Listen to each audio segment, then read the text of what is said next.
GSLV यानी जियो synchronous launch vehicle, ये एक रॉकेट की कमाल की कहानी है। एक ऐसे सफर की जो एक सैटेलाइट को आसमान में एक ही जगह पर टिकाए रखने जैसे नामुमकिन से लगने वाले काम को मुमकिन बना देता है। चलिए इस पूरे सफर को जरा करीब से समझते हैं। लेकिन सबसे पहले एक सवाल, क्या कभी सोचा है कि कुछ सैटेलाइट्स आसमान में एक ही जगह पर रुकी हुई सी क्यों दिखाई देती हैं? वो दूसरे तारों की तरह चलती क्यों नहीं? बस यही वो पहेली है जिसे आज हम सुलझाने वाले हैं। तो इसमें थोड़ा और गहरे उतरते हैं और सबसे पहले समझते हैं उस सबसे बड़ी चुनौती को, मतलब एक सैटेलाइट को ऑर्बिट में उस बिल्कुल सही जगह पर पहुंचाना जहां से वो हमेशा स्थिर नजर आए। जानते हैं, इस जादुई जगह का एक नाम भी है, जियो सिंक्रोनस ऑर्बिट। ये पृथ्वी से इतनी ज्यादा ऊंचाई पर है कि यहाँ सैटेलाइट के घूमने की रफ्तार हमारी धरती के घूमने की रफ्तार से एकदम बिल्कुल मैच कर जाती है। और इसका नतीजा? खैर, नतीजा ये है कि जमीन से देखने पर वो सैटेलाइट हमेशा आसमान में एक ही जगह पर टिकी हुई दिखती है। और ये जगह कितनी ऊंची है? करीब करीब 35,786 किलोमीटर्स। जरा सोचिए, इतनी ऊंचाई पर ग्रेविटी और स्पीड का एक परफेक्ट बैलेंस बनता है। इसको ऐसे समझ सकते हैं जैसे एक रस्सी से पत्थर बांधकर घुमाया जा रहा हो। अगर स्पीड सही है तो पत्थर एक ही रास्ते पर घूमता रहेगा। यहाँ सैटेलाइट वो पत्थर है और ग्रेविटी वो रस्सी। अब देखिए, इतने मुश्किल काम को करने के लिए एक स्पेशल हीरो की तो जरूरत पड़ेगी ही।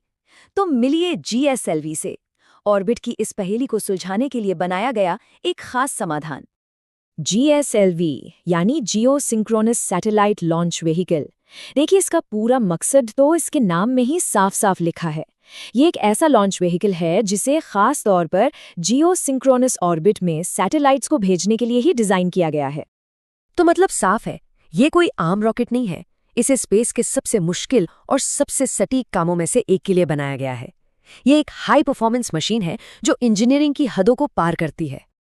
चलिए अब जरा इस व्हीकल के अंदर झांकते हैं, देखते हैं कि इसकी बनावट कैसी है। ये असल में एक 3 स्टेज वाला पावर हाउस है जिसे आसमान की ऊंचाइयों को नापने के लिए ही बनाया गया है।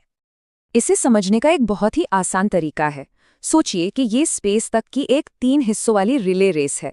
हर स्टेज अपना काम पूरा करता है और फिर मिशन की मशाल अगले स्टेज को थमा देता है। तो रेस की शुरुआत होती है पहले स्टेज से। ये सॉलिड फ्यूल बूस्टर्स की जबरदस्त ताकत से रॉकेट को जमीन से ऊपर उठाता है। इसके बाद दूसरा स्टेज लिक्विड फ्यूल इंजन की मदद से ऊंचाई की तरफ सफर जारी रखता है। और फिर आता है तीसरा और सबसे हाईटेक स्टेज, क्रायोजेनिक स्टेज। ये बहुत ही ठंडे लिक्विड ईंधन का इस्तेमाल करके वो आखिरी और सटीक धक्का देता है जो सैटेलाइट को उसकी मंजिल तक पहुंचा देता है। ये टेबल इन तीनों स्टेजेस के फर्क को और भी अच्छे से दिखाती है। पहला स्टेज सॉलिड फ्यूल, इसका काम है लिफ्ट ऑफ के लिए मैक्सिमम जोर लगाना। दूसरा स्टेज लिक्विड फ्यूल, ये ऊंचाई तक ले जाता है। और तीसरा क्रायोजेनिक फ्यूल, इसका काम है फाइनल स्पीड देना और ऑर्बिट में एकदम सटीक पोजिशनिंग करना। हर स्टेज एक अलग काम, एक अलग तकनीक। तो अब जब हम रॉकेट की बनावट समझ चुके हैं तो चलिए इसके सबसे थ्रिलिंग हिस्से पर चलते हैं।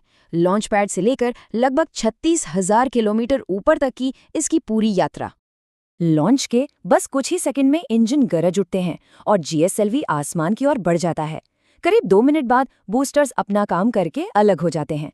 4 मिनट पर दूसरा स्टेज चालू होता है और लगभग 5 मिनट पर सैटेलाइट को बचाने वाली शील्ड, जिसे फेरिंग कहते हैं, वो भी हट जाती है। सफर आगे बढ़ता है और फिर आता है मिशन का सबसे क्रिटिकल मोड, क्रायोजेनिक स्टेज का फायर होना। और आखिर में लॉन्च के लगभग 20 मिनट बाद सैटेलाइट को उसकी ऑर्बिट में छोड़ दिया जाता है। कमाल का है ये पूरा प्रोसेस और बेहद सटीक। अब ये सब तो ठीक है, पर सवाल ये उठता है कि ये मिशन इतना जरूरी क्यों है? मतलब आसमान में टिकी उस एक सैटेलाइट का जमीन पर हमारी जिंदगी से क्या लेना देना है? चलिए इसी को देखते हैं। सच तो ये है कि इन जियोसिंक्रोनस सैटेलाइट्स का हमारे रोजमर्रा की जिंदगी पर बहुत गहरा असर है। चाहे वो डायरेक्ट टू होम टीवी हो, सैटेलाइट इंटरनेट हो या फिर बेहतर नेविगेशन। इतना ही नहीं, मौसम का सटीक अनुमान लगाना और तूफान या बाढ़ जैसी आपदाओं की पहले से चेतावनी देना, ये सब कुछ इन्हीं सैटेलाइट्स की वजह से मुमकिन हो पाता है। तो सीधी सी बात यह है कि जीएसएलवी का काम उस टेक्नोलॉजी को ताकत देता है जिस पर हम हर दिन हर पल निर्भर करते हैं। हमारे टीवी स्क्रीन से लेकर हमारे फोन के वेदर ऐप्स तक, सब कुछ आसमान में उसी एक स्थिर बिंदु से जुड़ा है जिसे जीएसएलवी मुमकिन बनाता है।